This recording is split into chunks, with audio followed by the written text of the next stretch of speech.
అందరికీ నమస్కారం. సరే, నుంచుని మాట్లాడారు, ఇంగ్లీష్లో మాట్లాడారు, నేను కూర్చుని మాట్లాడతాను, తెలుగులో మాట్లాడతాను. దీనికి బద్ధకం కూడా ఒక కారణం అనుకోండి.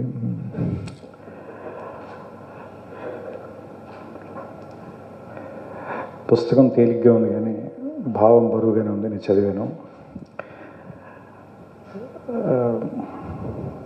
విత్ యువర్ పర్మిషన్, మీరు రాసిన దానికి కొంచెం ఎక్స్టెన్షన్గానే మాట్లాడే ప్రయత్నం చేస్తాను. నాకు తెలిసినంత వరకు నా అండర్స్టాండింగ్ ఏంటంటే, బేసికల్గా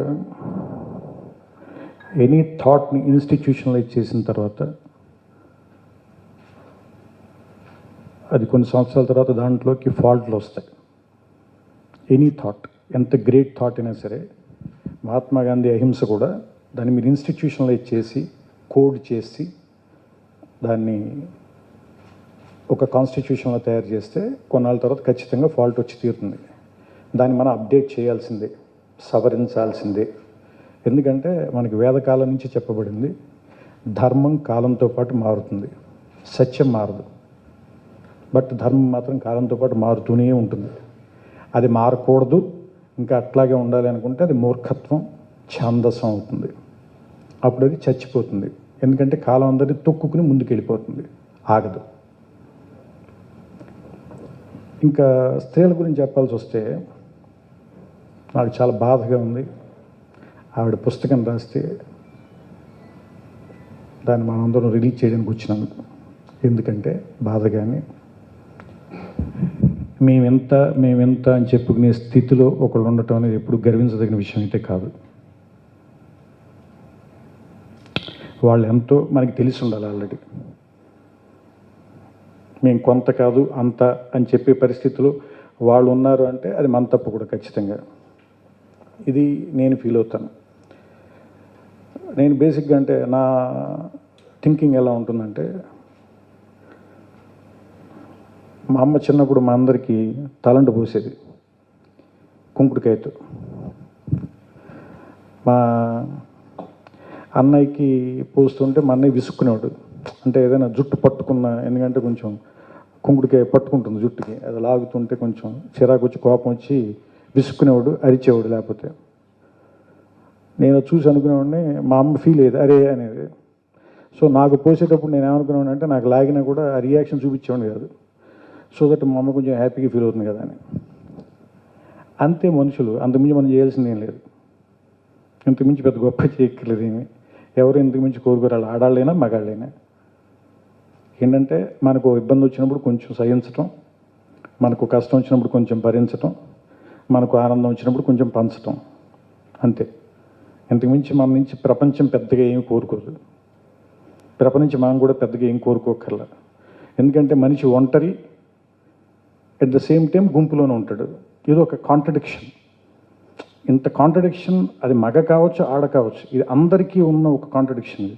సో దీనివల్ల మనకి ఎప్పుడైతే కాంట్రడిక్షన్ ఉందో ఆ ఏరియాలో వాల్యూస్, దాని గురించి కొట్టుకోవటం, తిట్టుకోవటం, ఇది ఆగకుండా జరుగుతూనే ఉంటుంది. ఈ సంఘర్షణ నిత్యం ఉంటుంది. ఎందుకంటే మనం ఎదుగుతూ ఉన్నప్పుడే మనలో క్వశ్చన్ వస్తుంది. క్వశ్చన్ ఆగిపోతే ఇంక మనం ఎదగటం ఆపేసినట్టు. ఎదగడం ఆపేసిన తర్వాత క్వశ్చన్ ఉండదు, ఆన్సర్కి అవసరం ఉండదు. అసలు ఇలాంటి పుస్తకాలు రాయక్కర్లేదు, ఇలాంటి క్వశ్చన్లు అడగక్కర్లేదు, ఇలాంటి గొడవలు పడక్కర్లా, ఏం పడక్కర్లా, ఇంకా ఆపేయచ్చు అక్కడితో. సో అట్లీస్ట్ ఏంటంటే మనం ఆనందించాల్సిన విషయం ఏంటంటే, ఇంకా మనం మూమెంట్లో ఉన్నాం, మనం మూవ్ అవుతున్నాం. So that we are happy. ఇంకోటి అంటే, నేను ఏ ఇజాన్ని నమ్మను, మ్యాచోయిజాన్ని నమ్మను, ఫెమినిజాన్ని నమ్మను. ఎందుకంటే ప్రేమించడం వల్ల ఆడది ఆగిపోయింది, కోపంగా ఉండటం వల్ల మగాడు గెలుచుకుంటూ వెళ్ళిపోయాడు అనుకోవచ్చు. ఒకప్పటి రాజ్యాలు కానీ లేదంటే రాణులు కానీ చూసుకుంటూ వాళ్ళు సరే వాళ్ళ పిల్లల్ని ప్రేమించారు కాబట్టి ఇంటి దగ్గర ఆగిపోయారు. ఇటు ప్రపంచం గెలవాలనుకున్నాడు కాబట్టి ముందుకు వెళ్ళిపోయాడు, అంతే తేడా. సో ఎవరి ప్రయారిటీలు వాళ్ళు తీసుకున్నారు. నేను అనేది ఏంటంటే, పరిస్థితులు మారిపోయిన తర్వాత ప్రయారిటీస్ కూడా మారిపోతాయి. మా ఆవిడ బాగా డబ్బులు సంపాదిస్తే నేను ఇంట్లో కూర్చొని వంట చేయడం నాకైతే సిగ్గేం లేదు, నేను బాగా ఎంజాయ్ చేస్తాను, హ్యాపీ.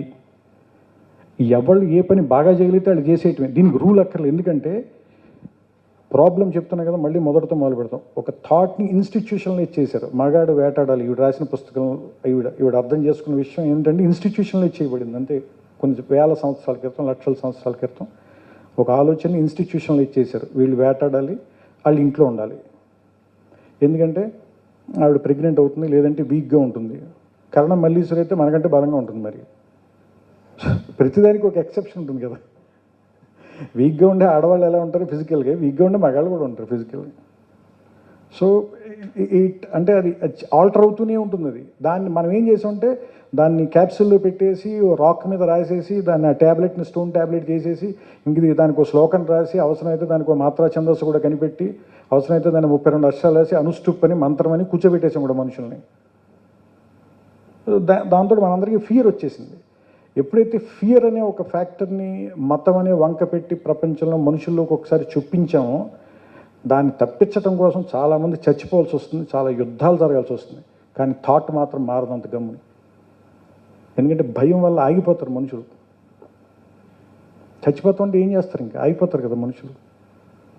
సో దానివల్ల జరిగినటువంటి తప్పులు ఇవన్నీ. లేకపోతే ఎంత మూర్ఖులై ఉండాలి. ఒకడు చచ్చిపోతే వాడు తలకే ఒళ్ళు పెట్టుకుని దాన్ని కూర్చుని చక్కగా అందరికి కలిసి దాన్ని బుట్టెట్టి కాల్చేయడం ఏంటంటున్నాను. వినడానికి ఎంత భయంకరంగా ఎంత దరిద్రంగా ఉంది ఇది.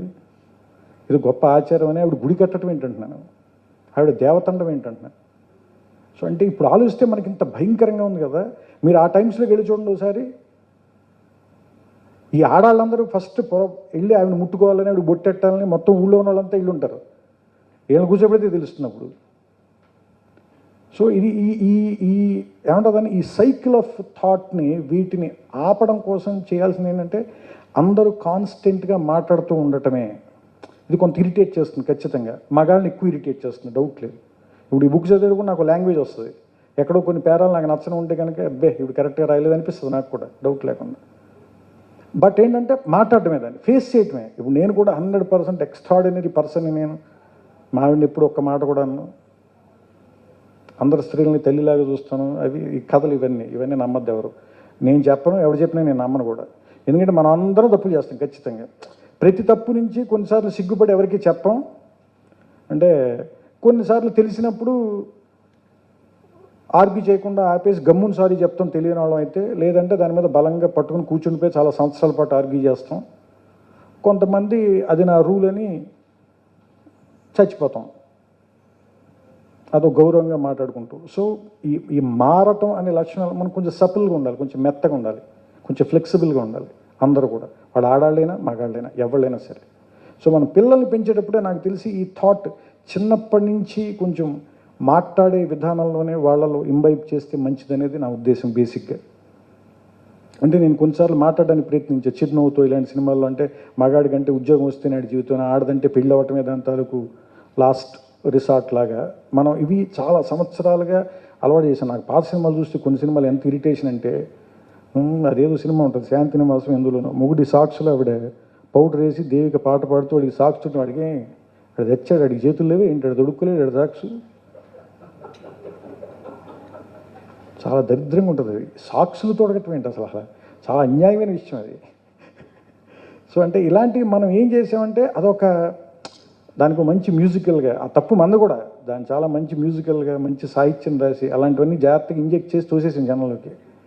అవన్నీ ఏంటంటే వాటి నుంచి వెనక్కి రావడానికి అంటే ఇదే ఎక్స్పెక్టేషన్ నెక్స్ట్ జనరేషన్కి ఇచ్చాం, అదే ఎక్స్పెక్టేషన్ వాళ్ళ తర్వాత జనరేషన్కి ఇచ్చారు. అది జరగకపోతే వీడు హర్ట్ అయిపోతాడు. వీడు సాక్స్ పెళ్ళని చూస్తూ ఉంటాడు రోజు. పాప ఆవిడకి అర్థం కాదు, సాక్స్ వేసుకోలేకపోతే దగ్గర పెట్టి వెళ్ళిపోద్ది. వీడు హర్ట్ అవుతాడు. దీనివల్ల విడాకులకు కూడా జరగచ్చు ఇలాంటివి. సారీ, నాకంటే ఏ ఇష్యూనైనా సీరియస్గా మాట్లాడడం రాదు. ఇంకేమొస్తుంది ఇప్పుడు, ఇంత వయసు వచ్చాక ఇంకా రాదు, ఇట్లా వెళ్ళిపోవటమే కొన్ని జీవితాలు అంతే. సో అంటే నాకు ఎవరు ఎదుర్కొన్న కెమెరాలు అంటే ఏం మాటలు తెలియదు. నేనే ఎవరినో ఒకరిని ఎత్తుక్కుని ఇంకా వాళ్ళతో మాట్లాడుతున్నా. వాళ్ళే నా సభ అంతా తమనే.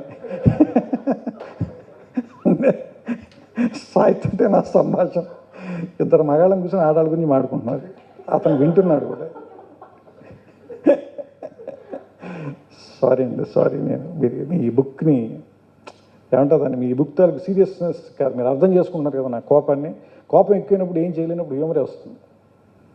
కోపం ఎక్కువైపోయినప్పుడు ఏం చేస్తాం, ఎందుకంటే వెళ్ళి కొట్టేయలేము, వార్లు ఇవి చేసేయలేము. కాబట్టి దాని నుంచి వచ్చే హ్యూమర్ ఇది. ఇంకా ఆనందంగా ఉండొచ్చు మనుషులు నాకు తెలిసి, ఇంకా సంతోషంగా ఉండొచ్చు, ఇంకా సుఖంగా ఉండొచ్చు, ఇంకా ఈజీగా ఉంటే కనుక. ఒక ఎగ్జాంపుల్ చెప్పి దీంతో పూర్తి చేసేస్తాను. అంటే మనం సంవత్సరాల తరబడి మనం ఎలాగా ఒక ఆలోచన తప్పుదోవ పట్టిస్తూ వచ్చాము. చాలామంది ప్రవక్తలు కానీ పెద్దవాళ్ళు కానీ ప్రవచనాలు చెప్పేవాళ్ళతో సహా, సినిమాలు తీసేవాళ్ళతో సహా, సాహిత్యం రాసేవాళ్ళతో సహా అందరం. నేను రామాయణం చదివాను మొన్న ఈ కరోనా టైంలో. వాల్మీకి రాసింది ఒరిజినల్ వాల్మీకి రామాయణం 28,000 శ్లోకాలు చదివాను.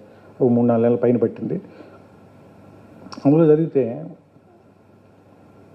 చాలా గ్రేట్ ఒక విషయం అందులో అనిపించింది. అంటే అహల్య వృత్తాంతం మనం అందరం వినే ఉంటాం. ఆవిడ్ని ఆయన శపించాడని, ఆవిడ రాయిలాగా అయిపోయిందని, తర్వాత రాముడు వచ్చి తగిలిన తర్వాత ఆవిడ మళ్ళీ అహల్యగా మారిపోయిందని. ఈ మొత్తం కథలో మనకి ఇన్ని అబద్ధాలు చెప్పారంటే, ఇంద్రుడేమో, నేను దాని మీద అహల్యను పెద్ద ఏమంటుందని ఒక కామెడీ ట్రాక్ కూడా తీశాను నేను. ఇంటికి విచిత్రం ఏంటంటే, అహల్య తాలూకు ఇంటికి వచ్చినప్పుడు ఇంద్రుడులానే వచ్చాడు, గౌతములాగా మారువేషంతో రాలేదు. తర్వాత ఆవిడని వాళ్ళ హస్బెండు ఆవిడ గొడవపడి, నువ్వు ఎట్లాగా ఇంద్రుడితోటి ఎఫైర్ పెట్టుకుంటావు అని గొడవపడు, తిట్టు, ఆవిడని కొట్టు, హింసించు, ఆర్గ్యూ చేసు, గొడవ పడలేదు వాళ్ళిద్దరూ మాట్లాడుకుని సాల్వ్ చేసుకున్నారు దాన్ని. ఆవిడేమని అడిగిందంటే, ఇప్పుడు వాళ్ళకి బాగా అర్థమయ్యే భాషలో చెప్పాలంటే, I will take my time అవుతుంది, సో నీకు రిపెంటెన్స్కి టైం ఇస్తాను తీసుకో అన్నాడు. సో ఆ టైంలో ఆవిడ ఎవరు డిస్టర్బ్ చేయకుండా ఉండటం కోసం ఆవిడ ఒక రాయిలాగా ఉంది. అదైన తర్వాత రాముడు వచ్చాడు. తర్వాత ఆవిడ మళ్ళీ ఆ రిపెండెన్స్లోంచి లేదంటే ఆవిడ పెనెన్స్లోంచి బయటకు వచ్చేసింది. బయటకు వచ్చేసిన తర్వాత ఆవిడ హస్బెండ్ ఇద్దరు కలిసి వాళ్ళ ఇంటికి వెళ్తూ రాముడు కూడా, సరే సాయంత్రం డిన్నర్ ఎక్కడ చేస్తావు, మా ఆవిడ బాగుంటుందిరా అని చెప్పి వాళ్ళ ఇంటికి వెళ్ళారు. డిన్నర్ తిన్నాడు. తర్వాత అడవిలోకి వెళ్ళిపోయాడు.